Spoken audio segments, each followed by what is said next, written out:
I'll just summarize about the coughing and throat clearing. That's known as a technique known as sensitization, where they let people who are targets of organized stalking. The UN High Council of Human Rights has declared it a form of torture. They call it coordinated stalking by multiple persons. And Nils Melzer was the special rapporteur on torture and inhumane and degrading treatment. He has stepped down from his position, but he was working. Him and a team of lawyers were working on investigating this phenomenon. But now, since he's stepped down from the position, probably because he wasn't right for the job. I mean, Nils Melzer can't get anything done. He's all talk, no action. And I think it's a good thing that he was taken off the case. Maybe the next special rapporteur who is, who's investigating this phenomenon, they need to prioritize it for one, because it is destroying. It is destroying the planet. It's destroying economy. It is not sustainable. It is not a sustainable model for entire cities to be run, by organized criminals.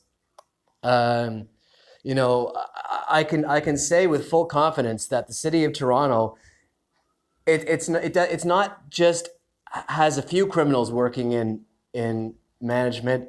It is full on. It is a full on criminal enterprise. The city of Toronto itself is a criminal enterprise. It's systematic. It's and it's run by very powerful real estate brokers, pharmaceutical companies, hedge fund people, and it goes all the way up to the old Axis elite. So the Axis elite were very wealthy people who funded the Nazi Party in World War II, and it's their money and their system of corrupt finance that is, and their drug trafficking and their terrorism that has infiltrated and permeated every facet of city life, especially when it comes to social services. You see, the extreme right do not believe in in the welfare system. They don't believe in a social safety net. So what they've done is they've taken over the extreme right-wing terrorists have taken over the social safety net, and they have and this terrorism is known as dominionism. Now, dominionism is it is a white Christian hetero fascist system of governance. They hate gay people. They hate Jews. They hate abortion. They want to kill the disabled. They hate black people. All people of color. They hate all people of color. They'll tokenize. Now, don't get me wrong. They'll tokenize black people, and they'll tokenize.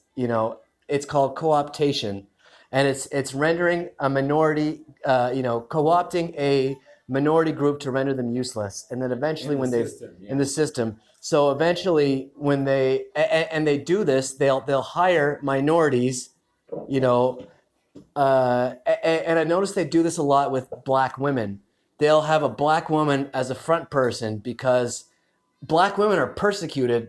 Black women are one of the most persecuted groups of people, as are Native women, and so they'll use those two groups. So there's the Black and Indigenous People of Color, the BIPOC Foundation, which is actually a front for the dominionism, for the Klan, and for the Nazi Party, the new Nazis. They use minority tokens to deflect allegations of racism.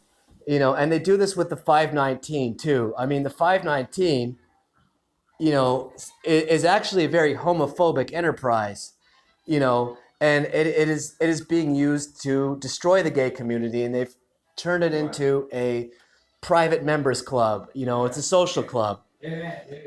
And that's what all these social services are. They're social clubs. They're, commercialization. And, gay people today, LGBT people today, have lost their have Lawrence is an old activist.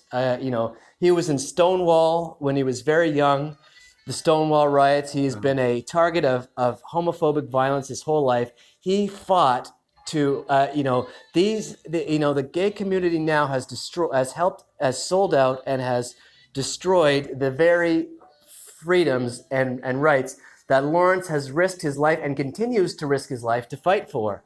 So that is how. I'm not too old. I'm Well, just no, kidding. yes. I actually look 35. Yeah. We can pick it up here. Yeah. So Okay. I will just. Okay. This is. And at this point, it doesn't matter.